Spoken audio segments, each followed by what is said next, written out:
And welcome back, everybody. Today we're going to be working on this IKEA chair. And right now, this video will cover modeling with curves. Curves are an often overlooked form of modeling, in my opinion. They lend themselves well to, well, essentially curved shapes. And since this chair is pressed wood, the system that you would find for curves, it works well for this particular application. If I was modeling a car, or if I was modeling an apple or tree or face, I might not necessarily use curves for those particular items. I mean, you would, for a car, you might even use multiple different modeling techniques. You really should try to assess the kinds of geometry that you're looking at to try to replicate and pick the most suitable modeling technique that's going to get you there the fastest, really, with the least amount of work. Curves are great because they allow you a lot of interactivity with the geometry itself. And then you can afterwards collapse them into a mesh and then work on different aspects of them afterwards. So today we're going to be looking at beginning to model curves and a little bit about transforms and some ins and outs of using curves for modeling. So with that being said, let's get started.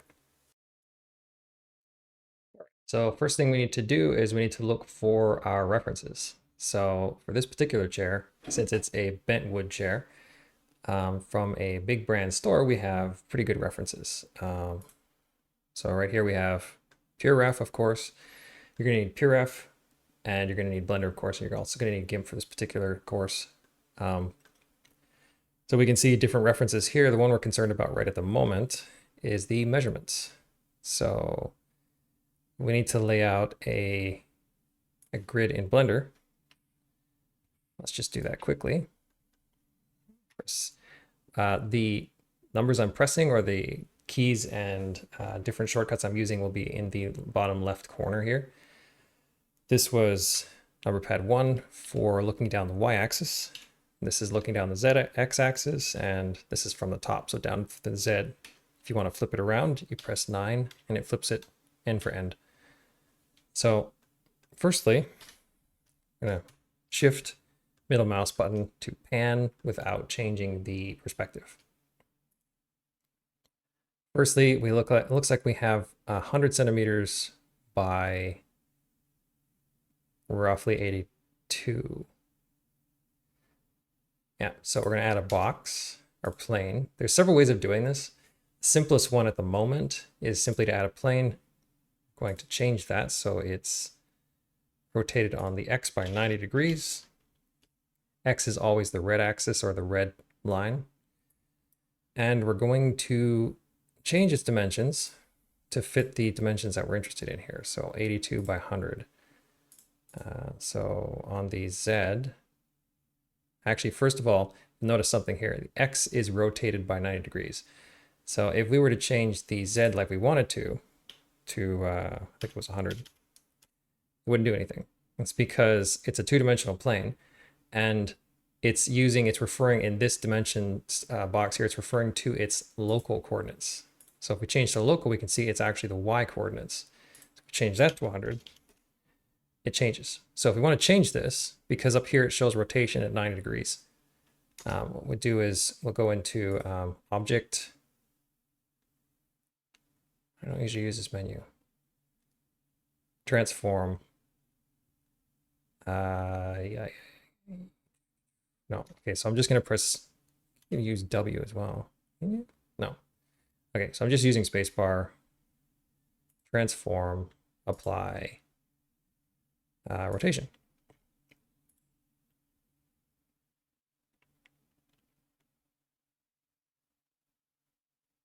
I don't know why it's not in this menu here.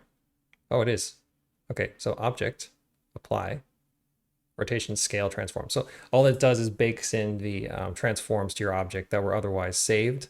It's useful to save transforms into a local space for your object, simply for various reasons.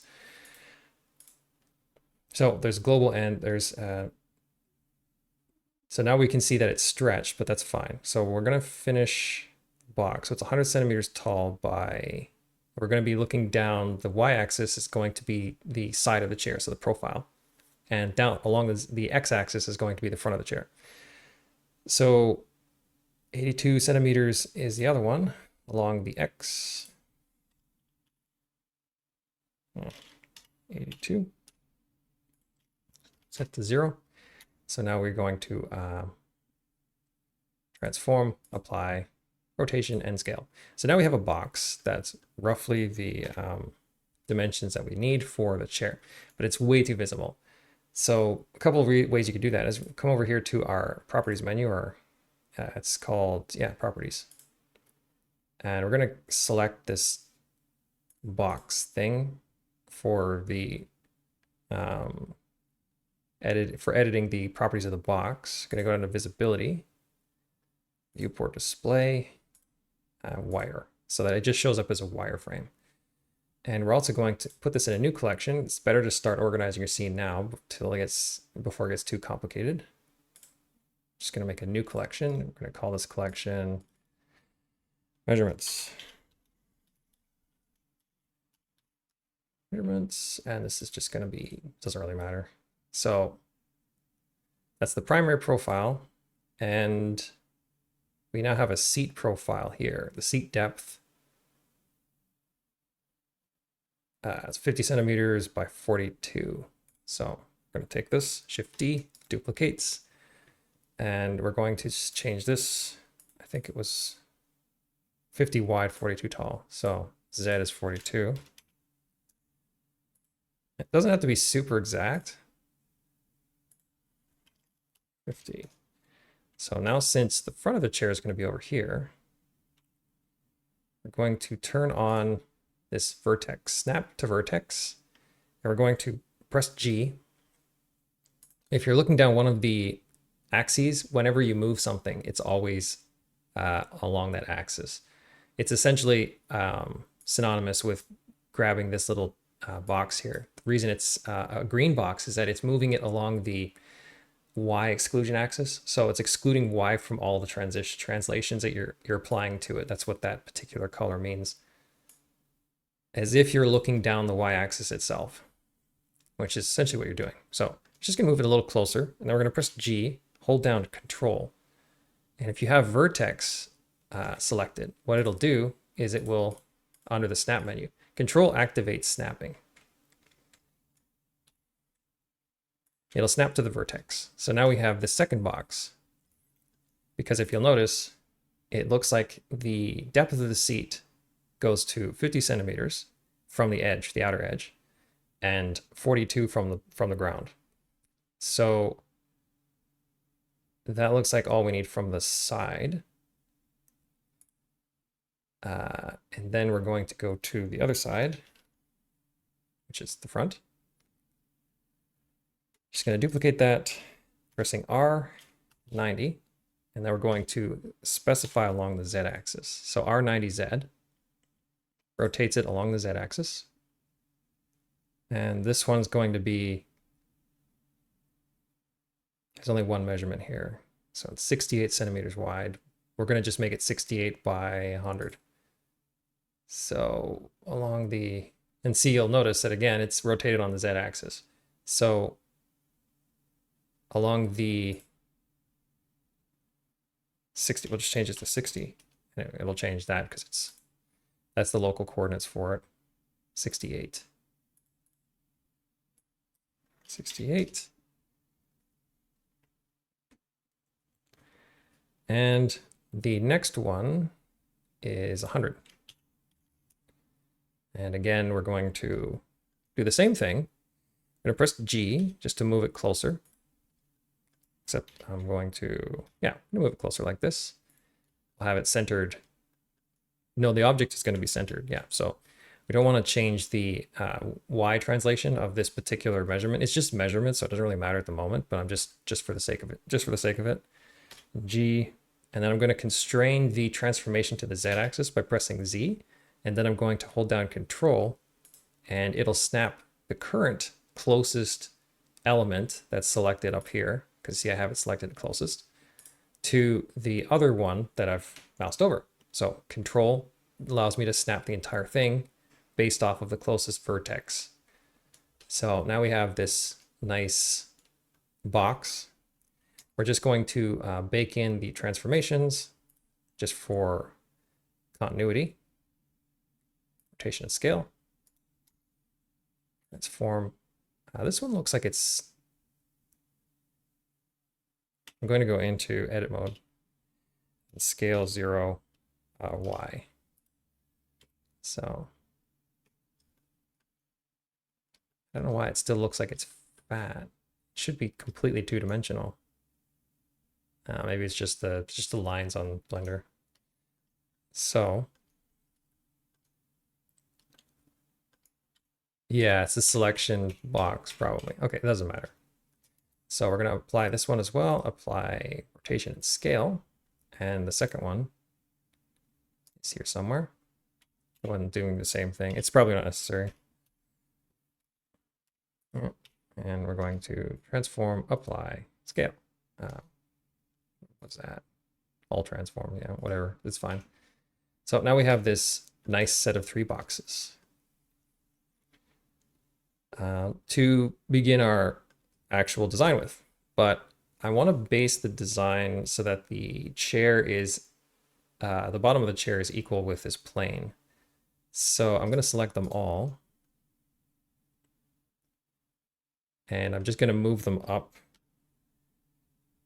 GZ, constrain the transformation so that they're roughly on the 0 axis for X, or for Z rather. Like that, something like that, that's fine. And now I'm going to snap cursor. Snap cursor, yeah, selected to cursor, no, cursor to world origin, there it is. So that menu is under, should be under objects, yep, here it is. And now I'm going to take each of these in turn, going to do the same thing, snap origin to 3D cursor. Origin to 3D cursor, make sure all their origins are on the 3D cursor. Actually, I could have shortcut that entirely by just simply selecting them all, Control J, joins all of the geometry that you have selected into a single geometry. So now it's a single object, but the geometry is still intact. So if I wanted to do this, then Control L, the geometry is still there. I could move it around. As long as we have this turned off when we do any transformations, it won't fuse any of the vertices. So this this up here, when you go in edit mode, this actually auto merges vertices. So if you have this turned off, it won't auto merge vertices. And then of course you have a merge distance down here that you can set and change. And I just accidentally moved the cursor, which is a little bit of an annoyance. But again, just snap cursor to world origin and you have it back world origin. Okay. So that being done, we're going to look at our reference. So we don't really have this, these pictures aren't ideal for a reference photograph. Usually references, they're more ideal if you have like a profile and a direct piece. So you sort of have to interpret, like from this angle, you can sort of tell that this angle of this arm goes up a little bit and then it curves. So since we have the measurements, we can sort of tell. It's hard to tell exactly what this is going to. Like 50 deep is how deep, I don't really know.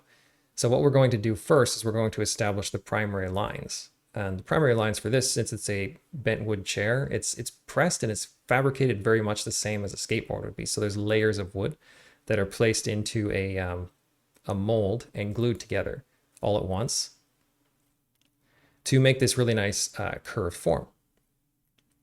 So we can tell that these here are just a little bit shy of the entire depth of the chair. So we're going to model the big ones first. So what we're going to do is we're going to just save this out first. Okay. And then we're going to look down the y-axis because that's what we're going to be using. And we're going to add a curve, a Bezier curve. I pressed period to zoom in, period on the keyboard, the numpad. It usually works. I've remapped it to the mouse.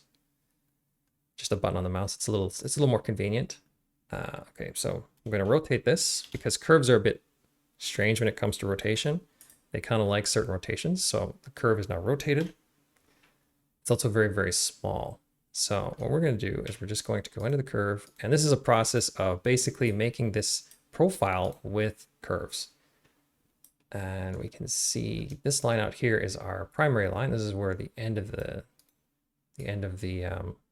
chair is going to be. And we're going to put this line over here. Check our reference. It's going to be back a little bit from the edge of the chair because we've measured the edge of the chair to be from this point here to this point. So it's back a little bit. It doesn't matter. It doesn't have to be super perfect. I do have one of these chairs behind me. So I have a few measurements that aren't shown here that will help out a bit. But if you're making, whatever chair you're deciding to make, it's the same process. Find your reference images and then try to find measurements for them. So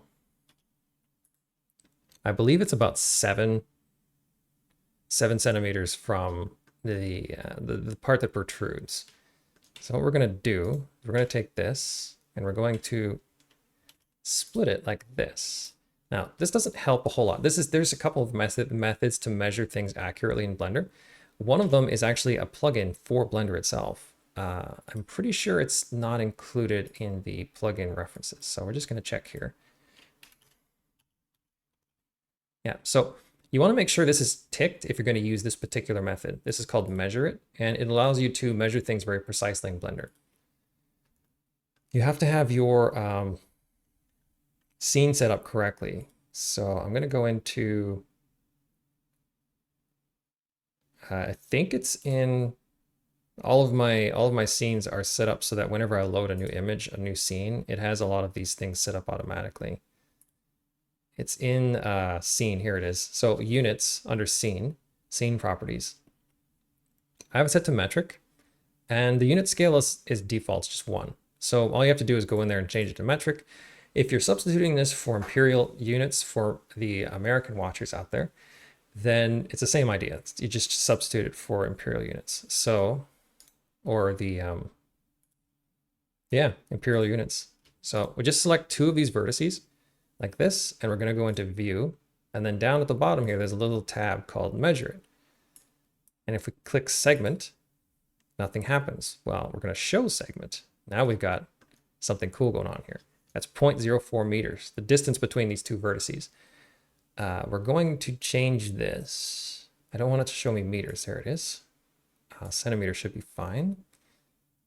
And there's a whole bunch of things you can do. You can go down here, and this is really just to measure out the distance between these lines. I don't need to have it shown constantly, but you can change these things so that, like, well, let's say we set this to 0. And then it shows distance here, and let's set this to 1. No. 0. Okay, we'll set this to 0.1. Yeah. See, the idea is you can change how this displays, and you can make it change. You can make it so it's lining up on the screen differently. It doesn't really matter. You can play around with this. For the purpose of this, though, we just need to know the distance here. So we need it to be about 7. So let's select edges. I just press 2 for selecting edges, and we're just going to move it back. And what's really nice about this is it's live update, so you don't have to keep checking the different settings. So if you hold down Shift, it lets you to do much more fine motions. This is quick, like no shift, and this is, I think it's a 1/10, so I can change it right up to about 7. There we go. So we're going to also change this so that it hides when I'm not selecting the mesh. Not selected. So if I'm not selecting the mesh, it shouldn't show wireframe solid. What's being selected here? I'm going to go back in here, change that. There we go. So that little ghost icon has to be off. All right. So now we know where this is going to curve. So let's just do this. We're going to go through and subdivide. We're making the, we're going to extrude, we're going to use extrusion to make the the parts, it's so much simpler to do it this way. I'll go through another method of making them. We're just going to get this built out first.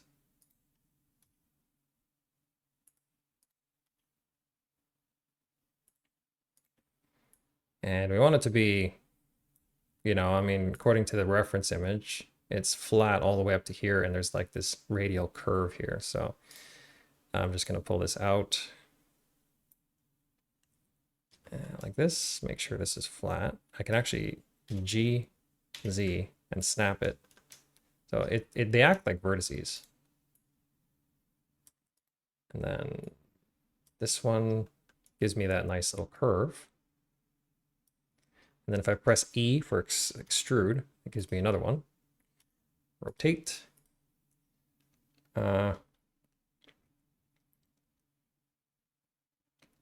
It has to come up higher than the 42, a little bit. So probably like here. It's probably equal, probably. I'm just gonna subdivide that. We're gonna pull this out just a little bit. Just a little bit. Scale it up. I'm not gonna finesse this too much because it can take a lot of finessing and fiddling to get it to do just what you want it to do. The idea is to communicate the principles. So again, extrude, and then extrude.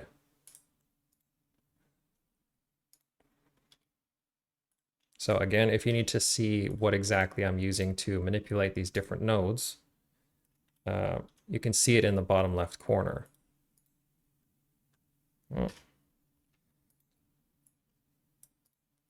Just rotate this.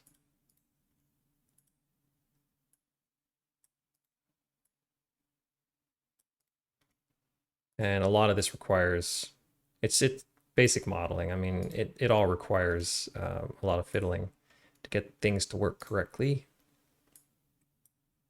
That looks about right.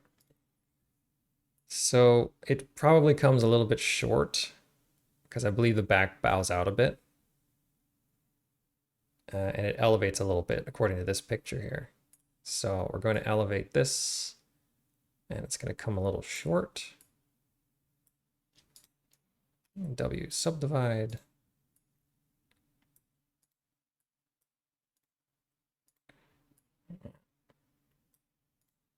Just going to scale that down a bit.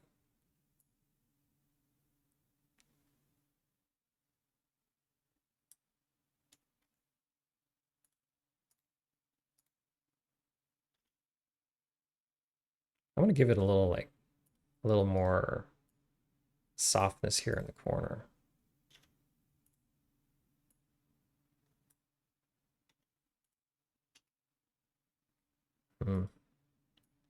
This piece here is giving me trouble.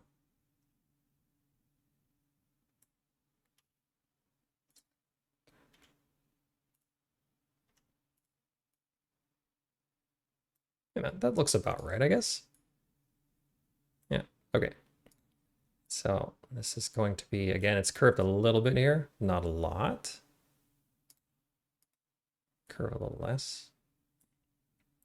And then this piece here comes up a little bit like that. Okay, so that's kind of the first piece we finished.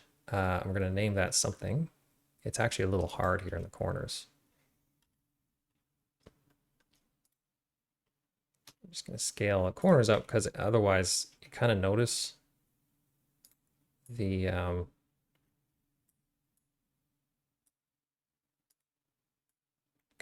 bulge a bit. Yeah, it looks better. Nice and smooth. It's all in the same plane as well. It looks almost mechanical. I think it's probably a little too high. Just going to move it down a little bit. Yeah. So if the proportions aren't perfect, that's fine. They can be adjusted later. So we're going to change this. We're going to call this curve, I don't know, components. We're going to quickly move this down here. So we're going to add, you can add modifiers to curves. It's much more limited. And we're going to look at our reference again. It's 68 from the outside edge of each shoulder. So if we move this to the outside edge, like this,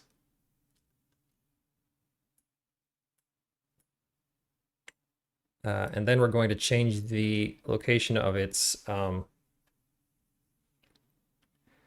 what's it called? The location of its origin. So we're going to snap origin 3D cursor, which is the world origin.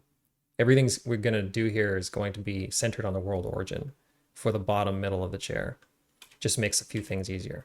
So now we're going to add a modifier, mirror, and we're going to mirror it along the y-axis. And it's supposed to... Did I reset the... I did not. Okay, so see, this is another thing. It can catch you out sometimes. The rotation has not been baked in. So it thinks the y-axis is actually the z-axis because I rotated it along the x-axis, if that makes sense. If we look in local, again, the y-axis is what it thinks it's mirroring. So if I mirror it along the z-axis instead, it'll actually mirror it. But that's not correct according to global coordinate system. So we're going to just bake in the rotation. Apply rotation. And now it goes back to that. There we go. Okay, so now we have two parts of our chair. Almost there. We need a profile. So let's just name this first. And this would be primary arms. So we're going to add another curve. Except this time it's going to be a circle. Let's zoom in on the circle and change to the top. Yeah. So we don't want a circle though. We want it needs to be it's the wood for the arms. It's not shown, but it's 6.3 centimeters and it's 2 centimeters thick. So actually, no, what we're going to do first is we're going to delete that. We're going to add an actual plane, just a mesh plane. Mesh plane. And now we're going to scale this plane so that the x is 6.3 and the y is 2. Yeah, there we go. So we have a profile, but it won't work in here because what we're going to do is we're going to take this and we're going to apply under geometry, object. We're going to select this. We're going to select something here, but it has to be a curve. It has to be a curve object. So what we're going to do now is we're going to go under object, like up here, and then it should be under convert to curve. And now we have a curve object. Go in the edit menu, tab, and it doesn't really look like a curve. So what we need to do, actually, no, this is fine. This is how it's going to work. So it doesn't look like a curve because what's happening right now is the curve type, go under curve, and then we're going to set spline type to Bezier. And now we have these handles. Before it was a poly. And then we're going to A again. And if we wanted to, we could change the handles. So control points, and we can change them to aligned. And this would make the handles the traditional Bezier curve handles that you're used to. But we don't need to do that. So we're just going to leave it like this. And we're going to call this orange file, because there's two different sizes in this particular chair. There's the large one and the small one. So we're going to do the same thing. We're going to Shift D to duplicate and move this up. Actually, we need to bake in the transform, apply rotation and scale. That's fine. Okay, so this one needs to be 4.7. And it's actually the same thickness. So we're going to transform, apply, scale as well. Okay, so now we have two, we call this one small profile. We have two profiles.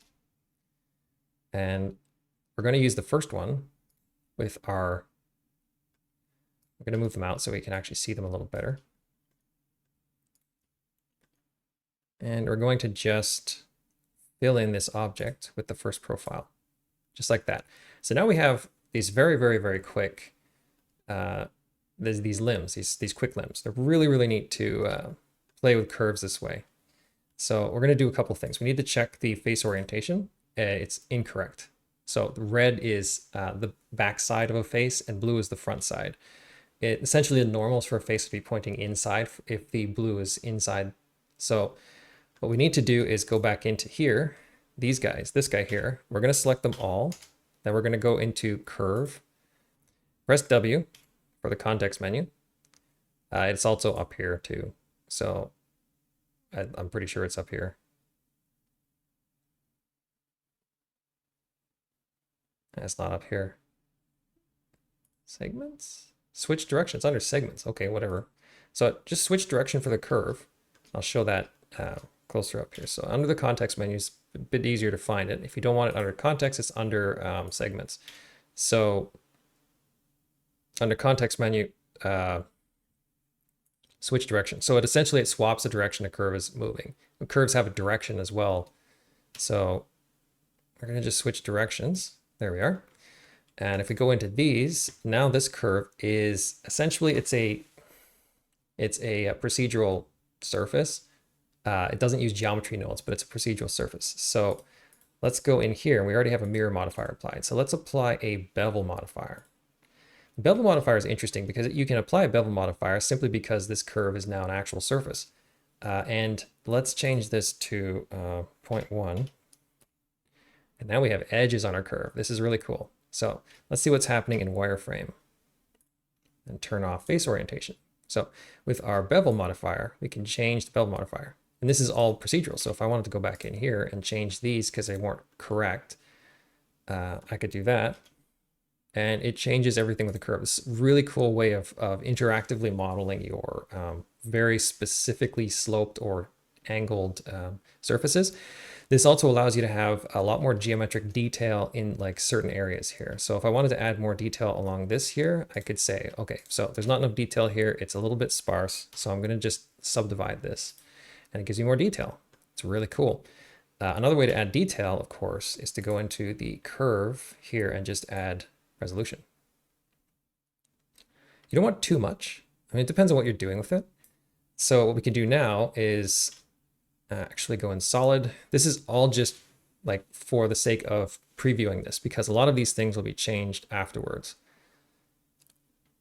So in our modifier, we can even add a subdivision and give it more detail. Turn off this. And we're going to increase the number of corners, which gives our mesh a lot more, because a subdivision, the way it works is that the more detail there is, the more poly detail there is, the more weight the mesh has to actually not deform in that area. So you can kind of see that happening here. And then if we make these like really big, makes it real soft and real sharp. So it's not necessarily, and for the sake of it right now, the subdivision is actually counterintuitive. We're just visualizing the shape of the actual mesh right now. So these ones are done, and you'll do the same for the interior. It's almost identical. So we're just going to go back in. And we can see that this one starts a little bit further down and sort of curves a little bit and goes up. So what we can do is actually just copy this and go in here, X vertices. And we're going to delete a few of these, most of them. Actually, what we're going to do though is we're going to make sure that this is still centered. 0. And we're just going to move the vertices. Kind of like that. So it does slope down. And it starts up here.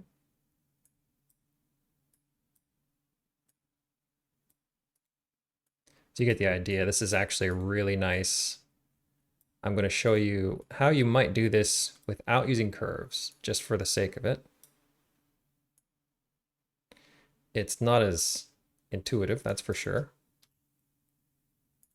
So what I might do if I wasn't going to use curves, well, actually, we'll just see, since it's centered, the mirror is actually mirrored across the object origin.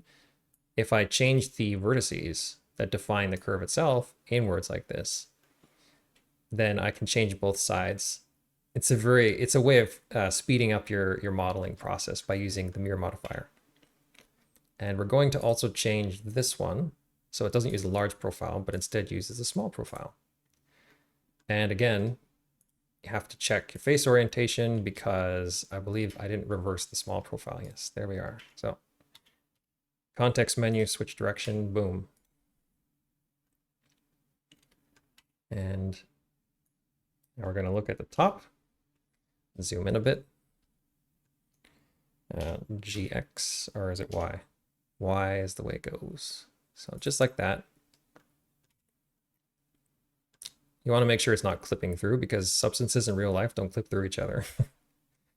Okay, going back to the modeling. Something simple.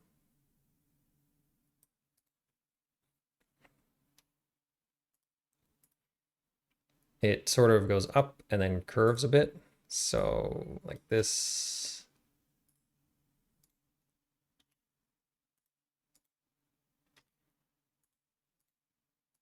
Put lumbar support there.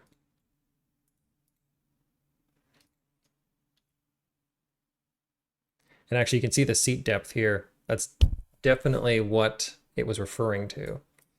So the seat depth is actually way over here. Like that.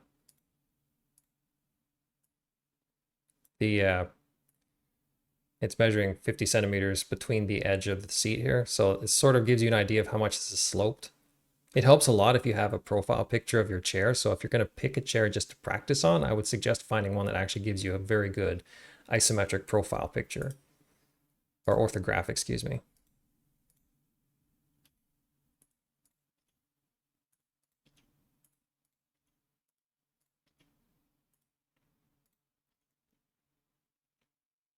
And this is probably a little too far forward, but yeah. A little bit of lumbar support there.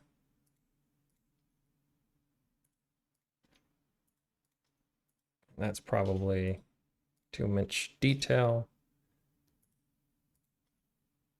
I love this way of using curves though, because it really brings home the interactive aspect of modeling. Like it's really important to have a certain amount of interactivity if you're going to be modeling, because you want to be able to get like really good instant feedback, and you can give the chair the lines you really want it to have, and you don't have to worry about all the small little details of getting it there. You can just have those lines. So something like that. I spent more time on the original, of course, but you can spend as much time as you need. And that's partway through the modeling, but I think we have enough here to finish out this particular segment of the video. But first, I'm going to look at how you would do this with just boxes. So what we're going to do is we're going to add a cube, and we're going to make the cube. Oops. Actually, I want to move just the geometry for the cube and leave the origin. We're going to make the cube, no, wait, have to move it. Because the origin has basis, it expands the cube based off the origin. So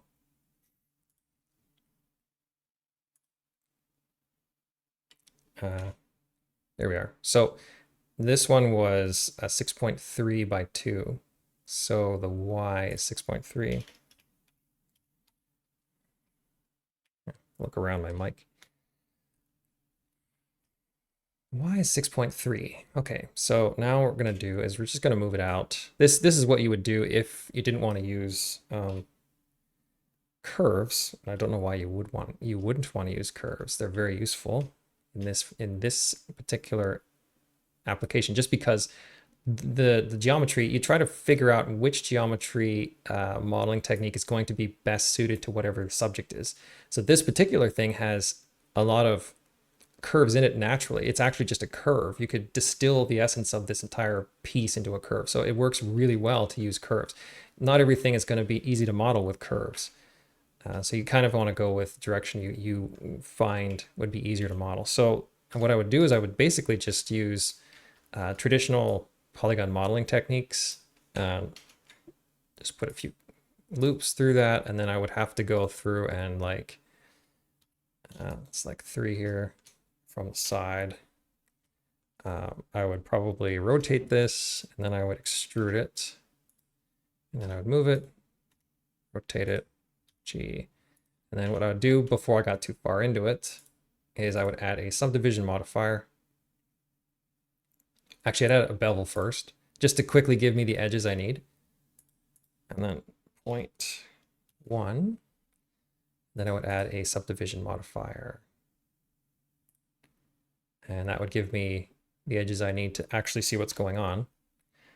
Then I would probably just, it would be very labor intensive, and this is not a way I would choose to model this particular piece. And C,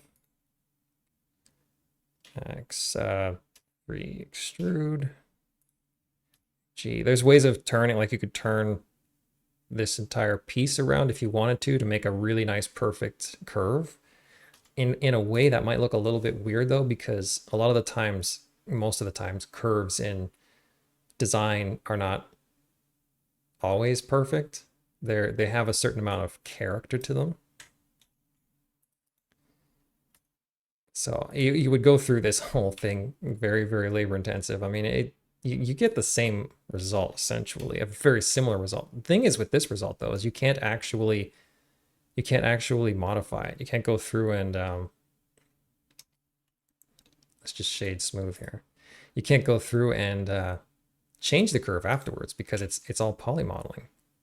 So it becomes very difficult to, tweak your curve afterwards to get the profile perfect. And since the whole thing is a curve, you kind of want that profile to be just right. So that is another way of doing it. So the next part will be really interesting because we're going to put some of the bars across the middle here, and it'll use some interesting techniques to do that. So until then, I will see y'all later.